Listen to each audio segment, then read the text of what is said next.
Ganhei chocolate do meu filho, mas não comi. Dei para a esposa e para os filhos dele. Então descobri que o amor pode ter o gosto amargo do veneno e que o rosto de um anjo pode esconder a maldade mais profunda. Tudo começou em uma tarde de terça-feira, um dia comum, sem nada de especial. Wesley, meu único filho, apareceu na minha casa sem avisar. Isso era raro. Ele sempre ligava antes, marcando hora, como se estivesse visitando um cliente, não a própria mãe. Eu moro nesta casa há 50 anos. Foi aqui que criei Wesley, onde me despedi do meu marido e onde cada canto guarda uma lembrança. Para mim, estas paredes são minha história. Para Wesley, eu estava começando a entender. Elas eram apenas um obstáculo. Ele entrou sorrindo, aquele sorriso largo que não chegava aos olhos. Ele me abraçou e disse que estava com saudades. Senti um cheiro forte de perfume caro, um cheiro que não combinava com a simplicidade da minha sala. Ele me entregou uma caixinha pequena e elegante. Dentro, em um berço de veludo, havia um único bombom de chocolate. Era uma obra de arte, escuro, brilhante, com um detalhe dourado por cima. Parecia uma joia. Mãe, isso é para a senhora, ele disse, com uma voz suave demais. É um chocolate especial para relaxar. Coma hoje à noite antes de dormir. A senhora merece um mimo. A insistência dele me deixou com uma pulga atrás da orelha. Por que tanto barulho por um chocolate? Por que eu tinha que comer naquela noite especificamente? Wesley nunca foi de dar presentes assim,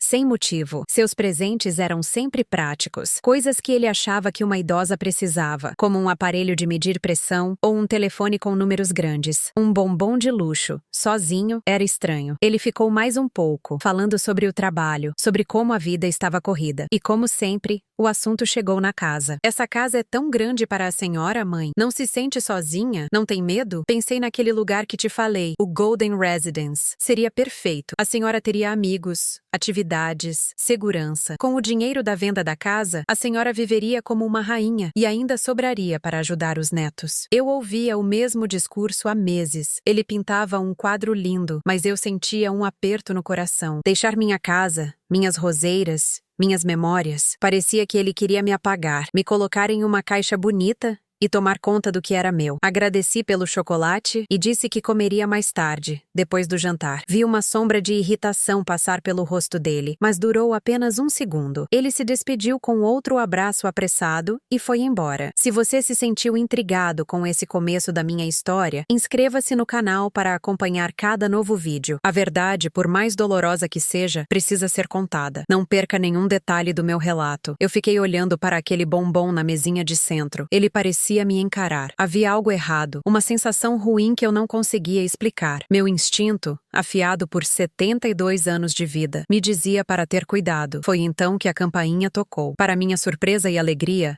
era Ana, minha nora, a esposa de Wesley, com meus 2 netos, Léo e Mia. Viemos fazer uma visita surpresa para a avó, disse Ana sorrindo. As crianças correram para me abraçar, enchendo a sala com suas risadas. Meu coração se aqueceu. Era disso que a casa precisava. Vida. Nós conversamos, rimos, e eu preparei um suco para eles. Foi quando Mia, minha netinha de 6 anos, viu o bombom na mesa. Nossa, e avó, que chocolate bonito! Parece de princesa, ela disse com os olhinhos brilhando. Naquele momento, uma ideia surgiu na minha mente. Um presente tão especial não deveria ser comido sozinha, no escuro. A verdadeira felicidade é partilhada. Seu pai me deu de presente, eu disse, pegando a caixinha. Mas um chocolate chique assim tem que ser dividido com as pessoas que a gente mais ama, não é mesmo? Ana tentou protestar. Não, por favor, é seu. Wesley ficará chateado. Mas eu insisti. Fui até a cozinha, peguei uma faquinha e, com muito cuidado, cortei o bombom em 4 pedaços perfeitos. A cena foi quase sagrada. Voltei para a sala e dei um pedaço para Léo, um para Mia e um para Ana. E este é o meu, eu disse, segurando o último pedaço. As crianças comeram seus pedaços com uma alegria contagiante. Ana também comeu o dela, agradecendo com um sorriso gentil. Eu levei meu pedaço até a boca, fingi morder, mas na hora de mastigar, discretamente o deixei cair em um guardanapo de papel que estava na minha mão. Mais tarde, quando fui para a cozinha, joguei o guardanapo no lixo. A sensação ruim não tinha passado. Por que eu fiz isso? Não sei explicar. Foi um impulso, uma voz silenciosa que me disse, não coma. Ana e as crianças crianças foram embora pouco tempo depois, deixando a casa silenciosa novamente, mas cheia de uma energia boa. Eu me senti feliz, abençoada por ter uma família. Mal sabia eu que aquela felicidade estava prestes a se despedaçar. Umas 3 horas depois, meu telefone tocou. Era um número desconhecido. Atendi e era Wesley. Sua voz estava irreconhecível, cheia de pânico e desespero. Mãe, o que você fez? O que tinha naquele chocolate? Eu não entendi nada. Como assim, Wesley? Era o chocolate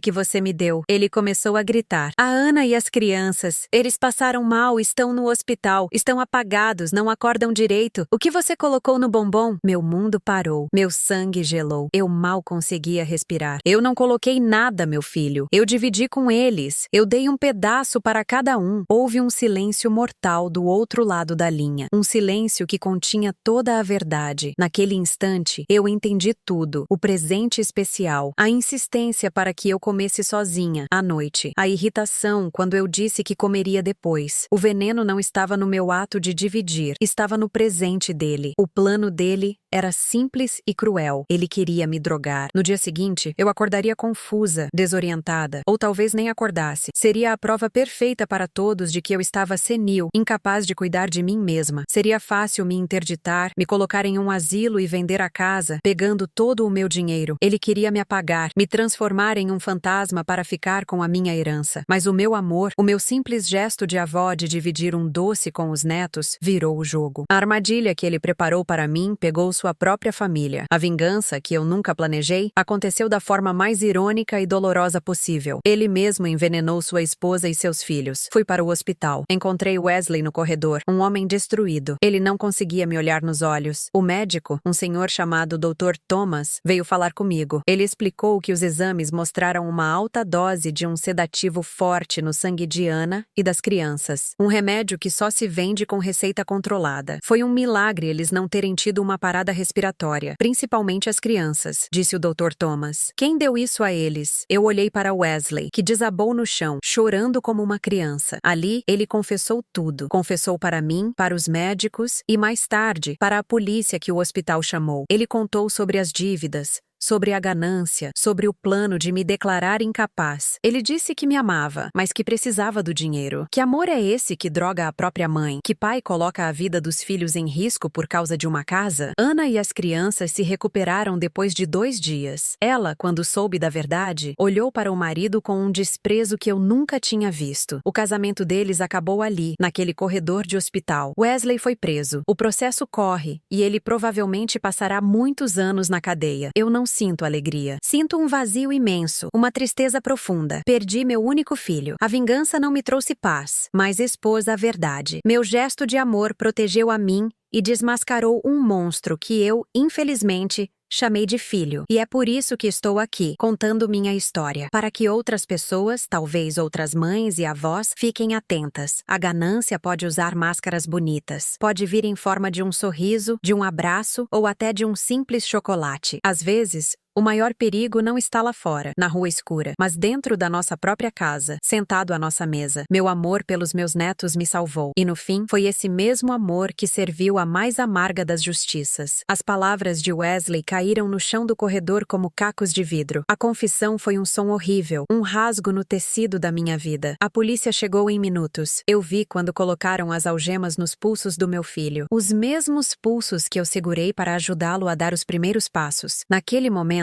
eu não senti raiva, nem alívio. Senti um vazio absoluto, como se alguém tivesse arrancado meu coração e deixado um buraco gelado no lugar. Ana estava ao meu lado, imóvel como uma estátua. O rosto dela não tinha expressão, mas seus olhos queimavam com uma dor e um desprezo que eu nunca imaginei ser possível. Ela não olhou para Wesley uma única vez enquanto o levavam. Para ela, o marido dela tinha morrido ali, naquele corredor de hospital. Quando as crianças acordaram de vez, elas estavam confusas.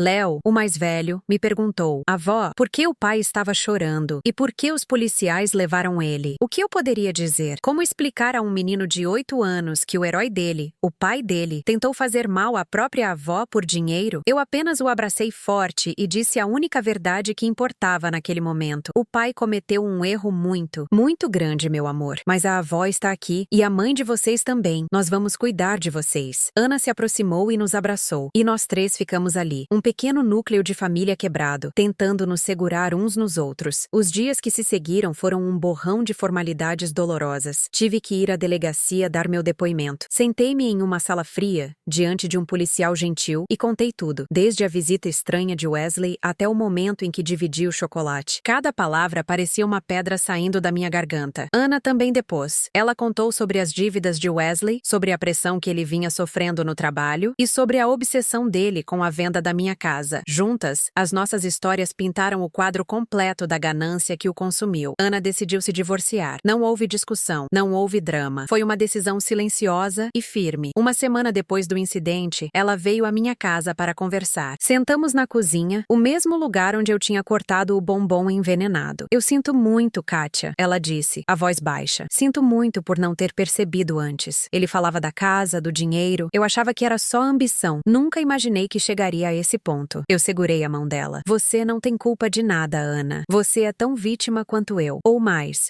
Porque você amava o homem que ele fingia ser. Ela me olhou com os olhos cheios de lágrimas. Eu e as crianças vamos nos mudar para outra cidade. Precisamos recomeçar, longe de tudo isso. Meu coração apertou, mas eu entendi. Léo e Mia precisavam de paz. Precisavam crescer sem a sombra do crime do pai. Eu vou sentir a falta de vocês todos os dias, eu disse. Mas vocês sempre terão esta casa. Vocês sempre terão a mim. A notícia se espalhou pelo bairro. Alguns vizinhos me olhavam com pena, outros com uma curiosidade mórbida. Eu os ignorava, cuidava das minhas roseiras, podava os galhos secos e regava as flores novas. Meu jardim se tornou meu refúgio. Ali, eu podia ver que mesmo depois de um inverno rigoroso, a vida encontrava um jeito de florescer novamente. Eu não queria vingança. A justiça estava seguindo seu curso, e isso era o suficiente. O que eu queria era entender como o menino doce que eu criei se transformou naquele monstro. 6 meses depois, eu tomei uma decisão. Fui visitar Wesley na prisão. Eu precisava olhar nos olhos dele uma última vez, não como uma vítima, mas como sua mãe. O lugar era cinzento e opressivo. Ele apareceu do outro lado de um vidro grosso, vestindo um uniforme que não combinava em nada com os ternos caros que ele gostava de usar. Ele estava mais magro, com olheiras profundas. Parecia um estranho. Nós pegamos os telefones para conversar. Mãe, ele começou, a voz rouca. Eu sinto muito. Eu juro que sinto. Eu o escutei em silêncio por um momento. Você sente muito pelo que fez, Wesley? Ou sente muito por ter sido pego? Ele baixou os olhos. Eu estava desesperado. As dívidas, a pressão. Eu não pensei direito. Você pensou muito bem, eu respondi, minha voz firme, sem tremor. Você planejou cada passo. O chocolate, a insistência, a mentira. Você não queria apenas o meu dinheiro. Você queria apagar a minha existência. Me transformar em uma velha incapaz para que pudesse pegar o que era meu. Você não estava desesperado, Wesley. Você estava sendo cruel. Lágrimas escorreram pelo rosto dele. Mas eu te amo, mãe. Eu sempre te amei. Aquelas palavras que antes aqueciam meu coração, agora soavam como um insulto. Não, você não me ama. Você não sabe o que é amor. Amor não droga, não engana, não tenta destruir. O amor que eu senti por você, o amor de mãe, foi o que me fez dividir aquele chocolate. Meu amor protegeu a mim e, ironicamente, expôs você. Seu amor, seja lá o que você chame disso, envenenou sua própria esposa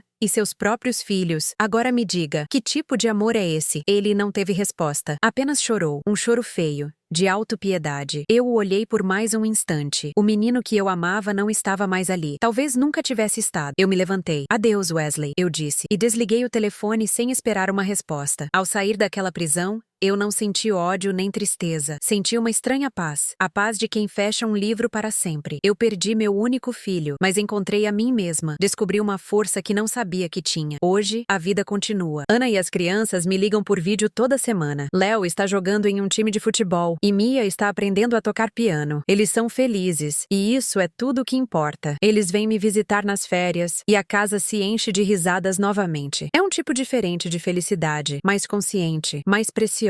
A casa, que era o objeto da ganância de Wesley, continua sendo meu lar, meu santuário de memórias. Mas agora, ela também é um símbolo da minha resiliência. Eu decidi contar essa história não para buscar piedade ou para me vingar publicamente. A vingança já aconteceu, serviu movida pelas mãos do próprio destino. Eu conto para que outras pessoas entendam que o mal, às vezes, não tem um rosto feio. Ele pode ter o rosto de quem você mais ama. Ele pode vir com um sorriso, um abraço e um presente elegante. Meu amor pelos meus netos, meu simples gesto de partilhar um doce foi o que me salvou, e esse mesmo amor foi o que trouxe a verdade à luz. A justiça pode ser amarga, mas a verdade, por mais dolorosa que seja, é a única coisa que nos liberta. O tempo que se seguiu à minha visita na prisão foi estranhamente silencioso. A tempestade havia passado, deixando para trás os destroços de uma família. Eu não esperava mais telefonemas de Wesley, nem cartas de arrependimento. Aquele adeus que eu disse através do vidro foi definitivo. Minha rotina se resumia a cuidar da casa, do meu jardim e, o mais importante, a esperar pelas chamadas de vídeo com Ana e as crianças. Vê-los sorrindo do outro lado da tela, em seu novo lar, era o sol que iluminava meus dias. Léo me mostrava seus troféus de futebol e Mia tocava para mim as músicas que aprendia no piano. Eles estavam se curando, e isso me dava forças para curar a mim mesma. A vida tinha encontrado um novo ritmo, mais quieto, mas genuíno. Um dia, uma carta oficial chegou pelo correio. Era a notificação do tribunal. O julgamento de Wesley estava marcado, e eu fui chamada para testemunhar. Meu coração deu um salto, e o silêncio pacífico da minha casa foi quebrado pelo barulho dos meus próprios medos. Eu pensei que tinha fechado aquele capítulo, mas a justiça dos homens exigia que eu o abrisse mais uma vez. As noites se tornaram longas. Eu me revirava na cama, revivendo a visita dele, o brilho do chocolate, o pânico na voz dele ao telefone. Em uma dessas noites, levantei-me e fui até a sala, onde guardo uma foto do meu marido. Olhei para o rosto sorridente dele e sussurrei: "O que eu faço? Ele é nosso filho. Como posso subir naquele lugar e falar contra meu próprio sangue?" Mas a resposta estava no meu coração. Eu não falaria contra meu filho. Eu falaria a favor da verdade e pela segurança dos meus netos. Ana me ligou assim que soube da notificação. "Você não precisa fazer isso se não quiser, Kátia." Ela disse com a voz cheia de preocupação. "Eu posso testemunhar. Meu depoimento é suficiente. Ninguém vai te julgar se você não conseguir." Eu respirei fundo, sentindo uma força que não sabia que tinha. "Não, Ana. Eu preciso. Pela verdade. Por você e pelas crianças. E por mim. Eu não posso deixar que ele transforme a mentira dele na minha realidade." Nos dias que antecederam o julgamento, a casa parecia mais pesada. As memórias estavam em toda parte. Enquanto arrumava um armário antigo, encontrei uma caixa de sapatos cheia de desenhos de Wesley quando era criança. Em um deles, ele tinha desenhado nossa família. Eu, ele e o pai dele, de mãos dadas em frente à nossa casa. Embaixo, com uma letra torta, ele escreveu: "Minha casa, meu castelo." Naquele momento, uma lembrança me atingiu como um raio. Lembrei-me de uma vez quando ele tinha uns 10 anos e um amigo dele quebrou um vaso caro na sala. Wesley, com os olhos cheios de lágrimas,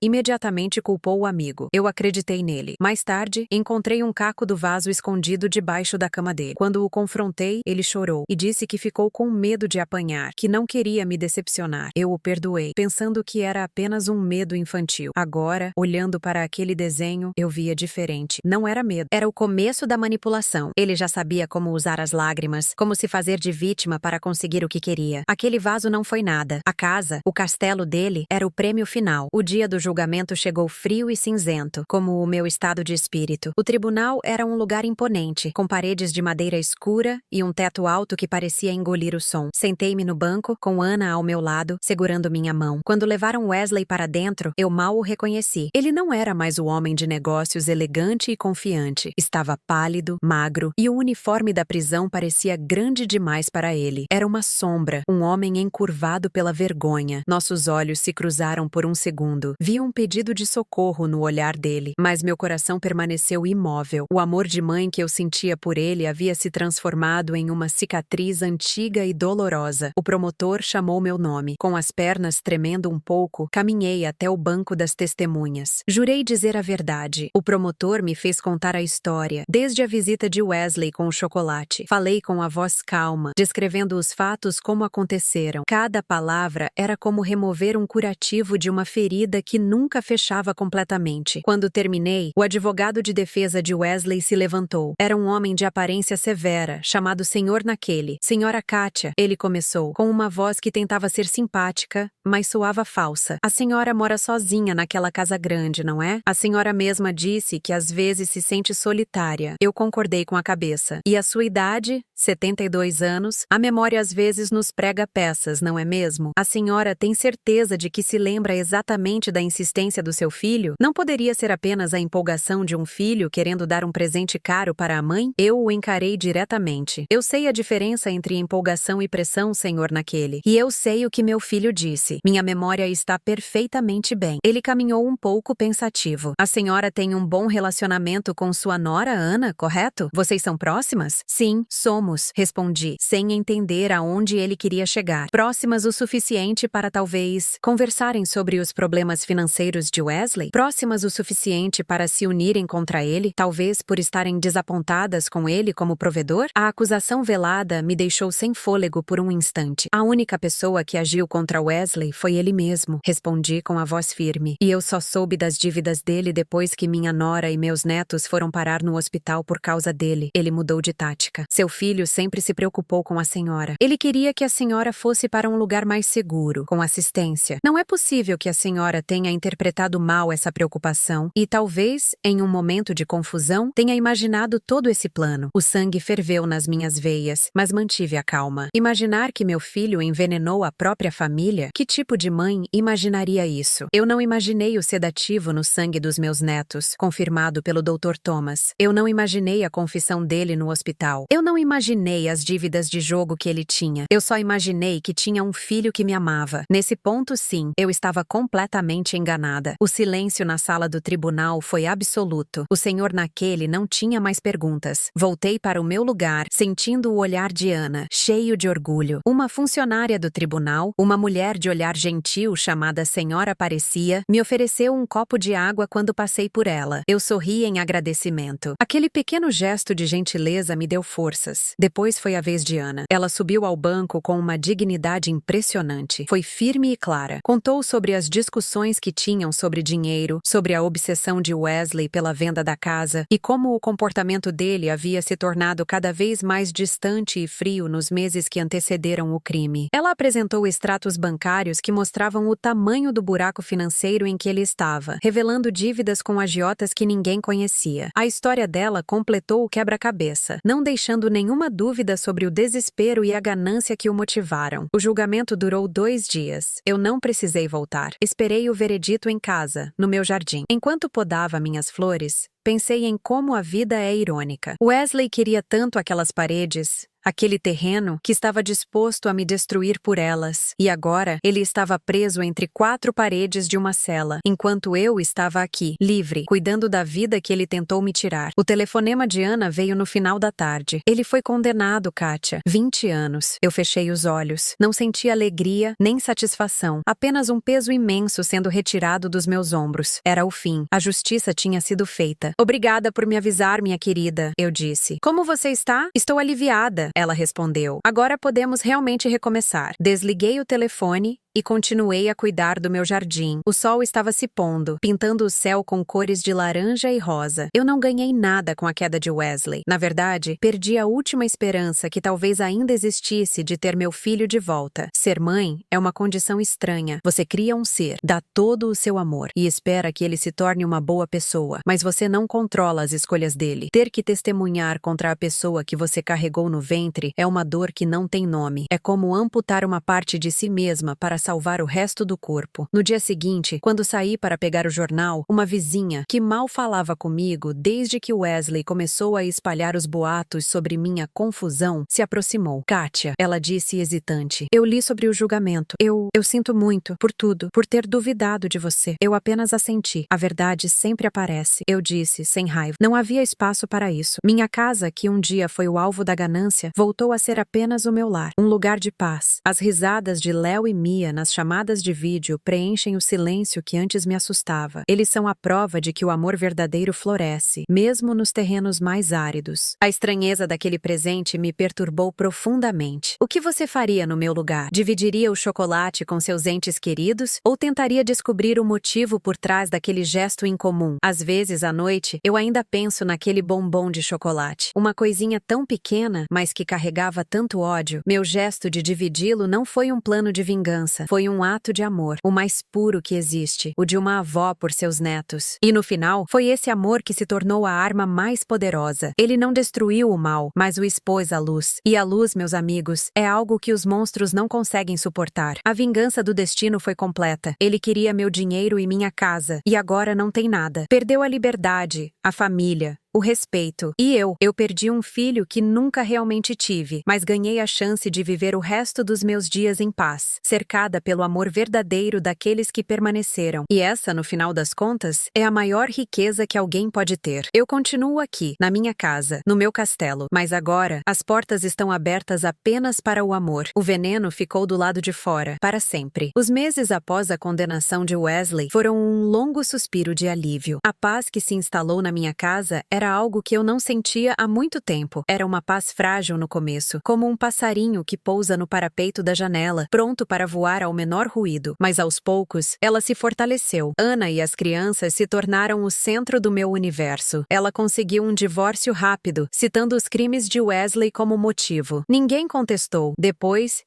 encontrou um bom emprego em um escritório de contabilidade no centro. Era uma mulher renascida, com uma força que eu admirava profundamente. Ela não queria minha ajuda financeira, mas aceitou minha ajuda com as crianças, o que para mim era o melhor pagamento. Léo e Mia passavam quase todos os fins de semana comigo. Minha casa, que Wesley achava grande e vazia, voltou a ter o som de risadas correndo pelos corredores. Brincávamos no jardim, eu ensinava Mia a cuidar das roseiras e jogava xadrez com Léo, que estava se tornando um jogador esperto. Nessas horas, eu sentia uma felicidade plena, mas que vinha sempre com uma pontinha de tristeza. Eu olhava para os rostos dos meus netos e via traços de Wesley. Via o sorriso dele em Mia, o olhar concentrado dele em Léo, e me perguntava como o homem que um dia foi aquele menino doce pôde se transformar em um monstro. O amor de mãe é uma coisa teimosa. Mesmo depois de tudo, uma parte de mim ainda sentia a dor da perda. Não do homem que ele se tornou, mas do filho que eu um dia tive. Cerca de 1 ano depois do julgamento, o passado bateu à minha porta. Literalmente, era uma carta. O envelope era simples, branco, com o selo da instituição prisional. Meu nome e endereço estavam escritos com uma caligrafia que eu reconheceria em qualquer lugar, a de Wesley. Meu coração deu um salto. Fiquei segurando o envelope por um longo tempo, sentindo o papel entre os dedos. O que ele poderia querer? Pedir perdão? Me amaldiçoar? Parte de mim queria rasgar a carta sem ler, jogar no lixo e esquecer que ela existiu. Mas a curiosidade, misturada com aquela teimosia de mãe, foi mais forte. Sentei na minha poltrona e abri o envelope com as mãos trêmulas. A carta era curta. Ele não pedia desculpas pelo que fez comigo. Ele focava em outra coisa. Dizia que a vida na prisão era um inferno, que ele pensava em Ana e nas crianças todos os dias. Ele escreveu: "Mãe, eu sei que errei. Eu estava desesperado com as dívidas. Não estava pensando direito. Mas eu nunca quis machucar as crianças. Elas são tudo para mim. A senhora precisa me perdoar para que elas um dia me perdoem também. Por favor, me diga que elas estão bem. Eu preciso saber. A senhora é a única pessoa que eu tenho." As palavras eram manipuladoras. Eu sabia disso. Ele estava usando os filhos para me atingir, para despertar minha culpa. Ele não falava em remorso, falava em desespero como desculpa. Mesmo assim, a menção aos meus netos me tocou. A ideia dele apodrecendo naquela cela, sem notícias da família, era uma imagem dolorosa. Eu dobrei a carta e a guardei na gaveta. Não sabia o que fazer. No sábado seguinte, quando Ana veio buscar as crianças, eu mostrei a carta a ela. Ela a leu em silêncio, o rosto se transformando em uma máscara de gelo. Quando terminou, ela dobrou o papel com uma precisão fria e me devolveu. "Jogue isso fora, Kátia." Ela disse com a voz baixa, mas firme. "Isso não é um pedido de perdão. É uma isca. Ele quer te puxar de volta para o caos dele. Ele não está pensando nas crianças. Está pensando em si mesmo, como sempre. Eu sei, minha querida, eu respondi com a voz cansada, mas ele ainda é o pai deles. E meu filho? Ana se aproximou e segurou minhas mãos. O olhar dela era cheio de compaixão, mas também de uma clareza assustadora. Não, Kátia, o pai dos meus filhos morreu naquele corredor de hospital. Aquele homem que te escreveu é um estranho perigoso que envenenou a própria família. Nossa paz custou muito caro para arriscarmos perdê-la por causa de uma carta cheia de mentiras. Por favor, pela segurança de Léo e Mia, não responda. As palavras dela foram como um balde de água fria. Ela estava certa. Meu dever agora não era mais com o filho que eu perdi, mas com a família que me restou. Juntas, fomos até a lareira da sala, que eu raramente usava. Ana acendeu o fogo e eu joguei a carta nas chamas. Nós ficamos ali, olhando o papel se contorcer e virar cinzas, um símbolo do nosso pacto de seguir em frente. Mas a sombra de Wesley era mais longa do que imaginávamos. Algumas semanas depois, um homem bem vestido, de sorriso oleoso e olhos frios, tocou minha campainha. Ele se apresentou como um associado de negócios de Wesley. Ele foi direto ao ponto. Meu filho tinha deixado uma dívida considerável com pessoas impacientes, e como ele estava impossibilitado de pagar, a dívida agora era minha responsabilidade. Consideramos a casa um bom começo de pagamento, ele disse, olhando ao redor da minha sala com um ar de quem avalia um prêmio. O medo que senti naquele momento foi diferente. Não era o medo da traição, mas o medo físico.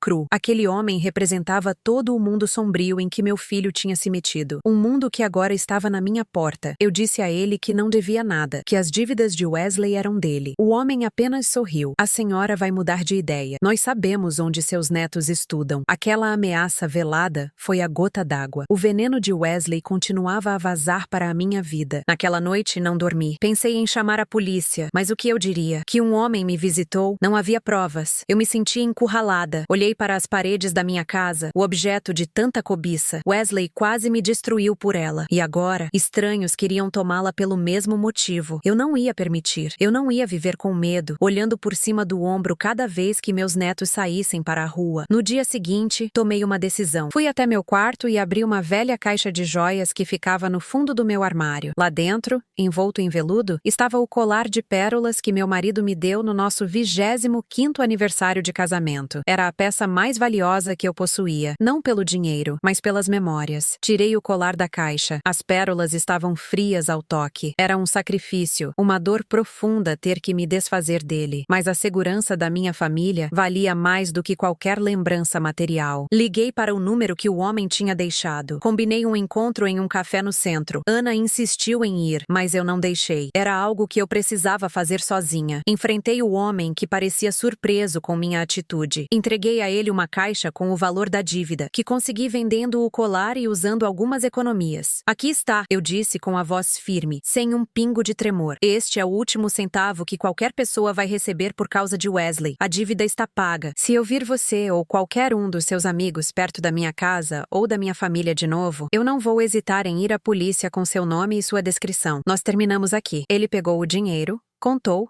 e me deu um recibo. Ele parecia quase decepcionado por não ter havido mais luta. Ele foi embora sem dizer mais uma palavra. Naquele momento, sentada naquele café, eu senti um alívio que não cabia em mim. O último fio que me ligava ao mundo tóxico de Wesley havia sido cortado. O sacrifício do colar doeu, mas foi um ato de libertação. Eu não estava mais apenas me defendendo. Eu estava ativamente protegendo meu futuro. Voltei para minha casa e a encontrei cheia de sol. O ar parecia mais leve. Ana me esperava, aflita. Eu apenas sorri e disse, acabou. De verdade agora. Naquela noite, dormi profundamente pela primeira vez em muito tempo. Perdi um filho, perdi uma joia preciosa, mas eu havia ganhado o que mais importava, a certeza de que o amor que eu sentia por Ana, Léo e Mia era forte o suficiente para vencer qualquer sombra, qualquer veneno. Minha casa não era mais um prêmio a ser disputado, era um santuário. E eu era sua guardiã. A vingança final não foi ver Wesley na cadeia, foi construir uma vida feliz e segura sobre as ruínas que ele deixou para trás. E essa vida, nenhum dinheiro no mundo poderia comprar. Os anos seguintes passaram em paz. Léo e Mia cresceram. E minha casa, que um dia foi alvo de cobiça, se tornou um refúgio de amor e risadas. Ana e eu nos tornamos inseparáveis. Uma família forjada na dor, mas fortalecida pelo amor. Não tive mais notícias de Wesley. A sua ausência foi o presente final que ele me deu. Os anos seguintes passaram em paz. Léo e Mia cresceram. E minha casa, que um dia foi alvo de cobiça, se tornou um refúgio de amor e risadas. Ana e eu nos tornamos inseparáveis. Uma família forjada na dor, mas fortalecida pelo amor. Não tive mais notícias de Wesley. A sua ausência foi o presente final que ele me deu. Essa ausência, no entanto, não era um vazio. Pelo contrário, ela permitiu que o espaço fosse preenchido com coisas boas. As paredes da minha casa, que antes pareciam guardar o eco de uma traição, agora absorviam o som das festas de aniversário de Mia e das longas conversas com Léo sobre seus planos para o futuro. Ana, minha nora, se tornou a filha que eu nunca tive. Nós cuidávamos uma da outra com um carinho silencioso e profundo. Havia um entendimento entre nós que não precisava de palavras. Nós duas tínhamos sobrevivido à mesma tempestade, e isso nos uniu para sempre. Eu via meus netos florescerem. Léo se transformou em um rapaz sério e inteligente, com um coração bondoso. Ele tinha herdado a determinação do meu falecido marido, mas sem a ganância que consumiu seu pai. Mia era pura luz, uma artista nata, sempre com um caderno de desenho na mão,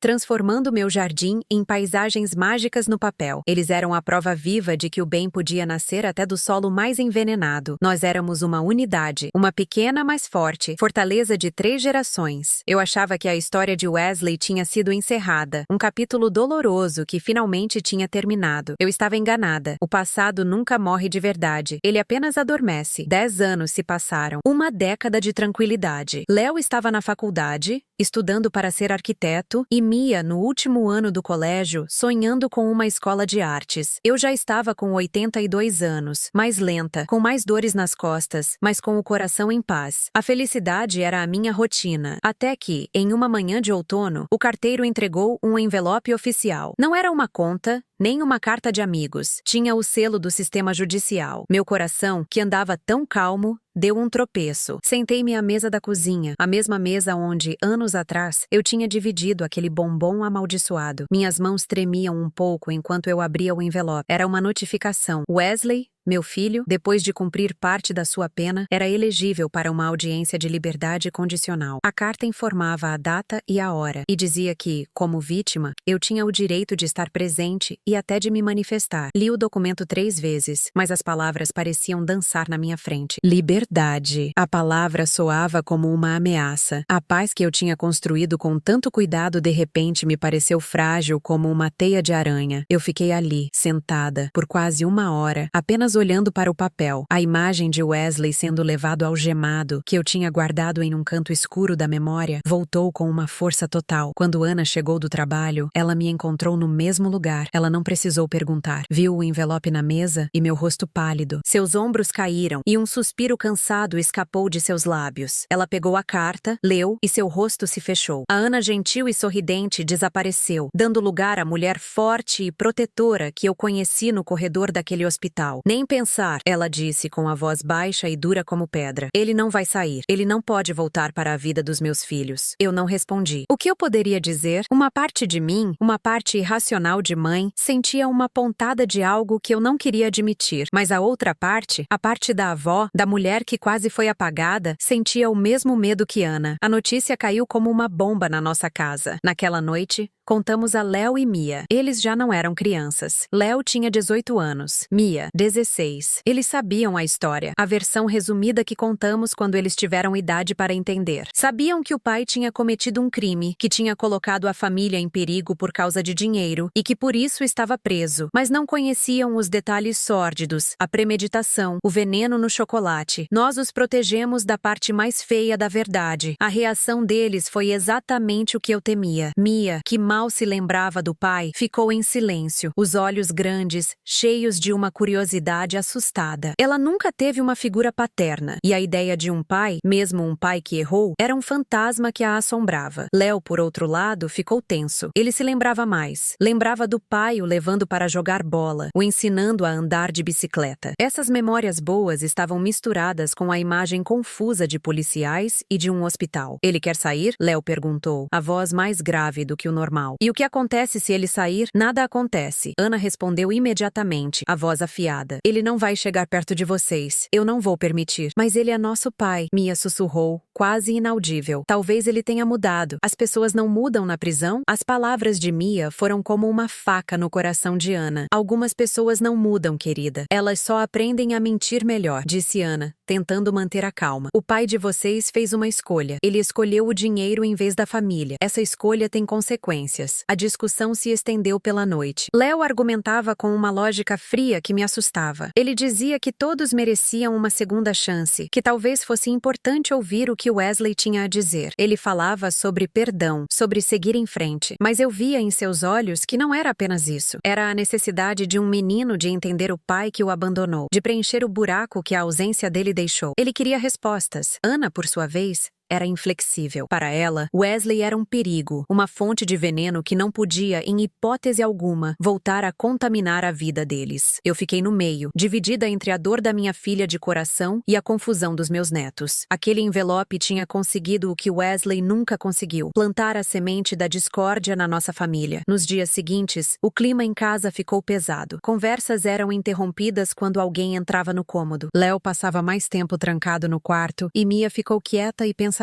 Eu sentia minha fortaleza desmoronando. Uma noite, não consegui dormir. Desci para a cozinha para tomar um chá e encontrei Léo sentado à mesa, no escuro. Havia uma caixa de sapatos velha na sua frente. Era uma caixa onde eu guardava fotos e documentos antigos. O que está fazendo, meu neto? Perguntei suavemente. Ele levantou a cabeça. Seus olhos estavam vermelhos. Eu estava procurando por respostas, avó. Ele disse a voz rouca. Eu queria entender. Eu li sobre o processo. Li os depoimentos, o seu, o da mãe, li o que ele fez, o chocolate. Meu sangue gelou. Ele tinha encontrado os recortes de jornal e as cópias dos documentos que meu advogado me deu na época. Ele sabia de tudo, a verdade crua. Ele não queria só o seu dinheiro, avó. Ele queria te apagar. E ele usou a gente para isso, mesmo que sem querer. Ele nos envenenou. Ele não estava com raiva. Estava quebrado. A imagem do pai herói que ele guardava em algum canto da memória infantil tinha se desfeito em pó. Por que vocês nunca nos contaram tudo? Ele perguntou. Para proteger vocês, eu respondi, sentando ao lado dele e segurando sua mão. Algumas verdades são pesadas demais para crianças. Eu não sou mais criança, ele disse. E pela primeira vez, vi um homem na minha frente. Um homem carregando uma dor que não deveria ser dele. Eu preciso vê-lo, avó. Eu preciso olhar nos olhos dele e perguntar por quê. Eu preciso ouvir da boca dele, não para perdoá-lo, mas para poder finalmente odiá-lo de verdade e seguir em frente. As palavras dele me atingiram com a força de um soco. Ele não queria um pai de volta. Ele queria matar o fantasma do pai que o assombrava. E talvez ele estivesse certo. Talvez a única forma de nos livrarmos da sombra de Wesley fosse enfrentá-la de uma vez por todas. Conversei com Ana no dia seguinte. Foi uma das conversas mais difíceis da minha vida. Ela chorou, gritou, disse que era uma loucura, que estávamos colocando as crianças em risco. Mas no fundo, ela também viu a dor nos olhos do filho dela. Ela entendeu que, enquanto Wesley fosse um mistério, ele teria poder sobre eles. Com o coração pesado, tomamos uma decisão. Nós iríamos à audiência, os 4, juntos. O dia da audiência foi cinzento e frio, combinando perfeitamente com o que eu sentia por dentro. O prédio do tribunal era um lugar impessoal, com corredores longos e silenciosos. Sentamos na sala de audiência, uma sala pequena que cheirava a poeira e ansiedade. Ana segurava a mão de Mia com força, e Léo estava sentado ereto, o maxilar travado. Eu apenas respirava fundo, tentando manter a calma. Então, eles o trouxeram. Wesley entrou na sala acompanhado por um guarda. Eu não o via há mais de 10 anos. O tempo tinha sido cruel com ele. Ele estava mais magro, os cabelos grisalhos e ralos, o rosto marcado por rugas de preocupação. O sorriso largo e falso tinha desaparecido. Em seu lugar, havia um olhar cansado, derrotado. Ele nos viu sentados na primeira fila. Seus olhos passaram por Ana, por mim, e então pararam em Léo e Mia. Por um instante, vi um brilho de dor genuína em seu olhar. Ou talvez fosse apenas mais uma atuação. Ele se sentou e a audiência começou. Seu advogado falou sobre bom comportamento, sobre o arrependimento do cliente, sobre como ele tinha aproveitado o tempo na prisão para refletir sobre seus erros. Dizia que Wesley estava reabilitado e que só queria uma chance de reconstruir a vida e, talvez um dia, reconquistar o amor da sua família. Então, o juiz deu a palavra a ele. Wesley Wesley se levantou, as mãos algemadas na frente do corpo. Ele olhou diretamente para nós. Eu sei que palavras não podem consertar o que eu fiz. Ele começou, a voz fraca, mas clara. Não há um dia, uma hora, um minuto em que eu não pense no mal que causei. Eu fui consumido pela ganância, pelo desespero. Eu me tornei um monstro. Ele fez uma pausa, respirando fundo. Eu não peço o perdão de vocês, porque sei que não o mereço. Eu perdi tudo o que importava. Perdi minha esposa, perdi o respeito da minha mãe e, o que é pior, perdi meus filhos. Eu os coloquei em um perigo mortal. Viver com essa culpa é a minha verdadeira sentença, uma que vai durar para sempre. Não importa se eu estou dentro ou fora de uma cela. Ele olhou para Léo e Mia. Eu só queria que vocês soubessem que o pai que fez aquilo não é o homem que eu queria ser e que eu amo vocês, mais do que a minha própria vida. As lágrimas escorriam pelo rosto dele. Era uma performance convincente, mas eu olhava para ele e não sentia nada. Nenhuma pena, nenhuma raiva, apenas um vazio gelado. O amor de mãe que eu um dia senti por ele tinha morrido naquele corredor de hospital e nada poderia ressuscitá-lo. O juiz então se virou para mim. Senhora Kátia, a senhora gostaria de dizer alguma coisa? A sua opinião é muito importante para esta corte. Todas as cabeças se viraram na minha direção. Senti a mão de Ana apertar a minha. Léo me olhou, um olhar que dizia: faça o que for preciso, avó. Estamos com você. Eu me levantei. Minhas pernas tremeram um pouco, mas minha voz saiu firme. Meritíssimo! Eu ouvi as palavras do meu filho. Comecei, olhando não para o juiz,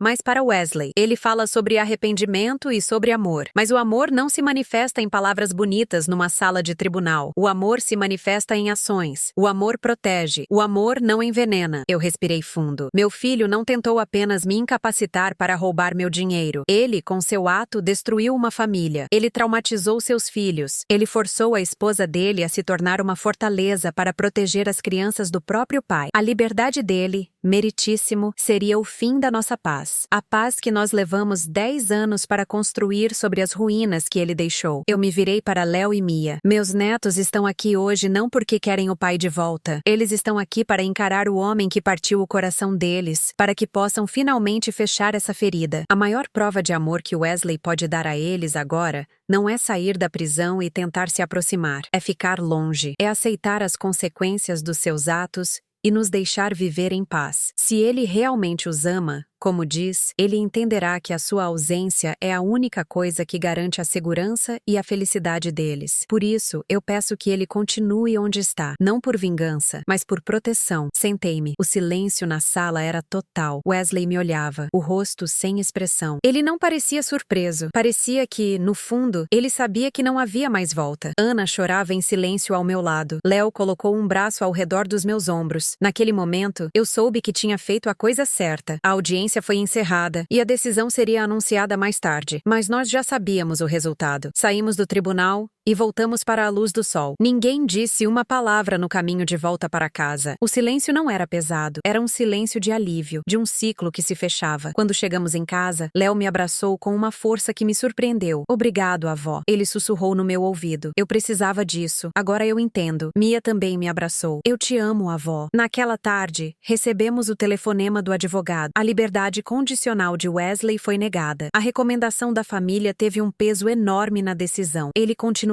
preso. A notícia não trouxe alegria, nem celebração. Trouxe apenas uma calma profunda. Nós 4 jantamos juntos naquela noite, na minha velha mesa de cozinha. E pela primeira vez em semanas, as risadas voltaram. Falamos sobre a faculdade de Léo, sobre os desenhos de Mia, sobre o futuro. O nome de Wesley não foi mencionado. Ele não precisava ser. O fantasma tinha sido exorcizado. A sombra dele sobre a nossa família finalmente tinha se dissipado. A minha vingança final não foi vê-lo apodrecer na cadeia. Foi a cena daquela noite, minha família unida, forte e feliz. Foi perceber que o plano dele de me apagar falhou de forma espetacular. Em vez de me apagar, ele me tornou o centro de uma nova família, a cola que mantinha tudo unido. Ele queria a casa, o dinheiro, a herança material. Mas a minha verdadeira herança estava sentada àquela mesa, rindo e compartilhando uma refeição. Uma herança de amor, resiliência e força. E essa era uma herança que ele nunca poderia tocar. Eu continuei a minha história para a câmera, para todos que me assistiam. existiam. Minha voz estava calma, serena. Eu não era mais apenas uma vítima, era uma sobrevivente. E a minha história era um aviso, mas também uma mensagem de esperança. A maldade pode vir de onde menos esperamos. Pode usar o rosto de quem amamos. Mas o amor verdadeiro, o amor que protege, que se sacrifica e que se une na dor, é sempre mais forte. Ele não apenas nos salva, ele nos dá a vitória mais doce que existe, a paz. E essa, meus amigos, é a única vingança que vale a pena, a vingança de ser feliz. Apesar de tudo, a verdade pode ser dolorosa, mas libertadora. Agradeço por acompanharem meu relato. Espero que minha experiência sirva de alerta e incentive a valorizar os momentos verdadeiros com quem amamos.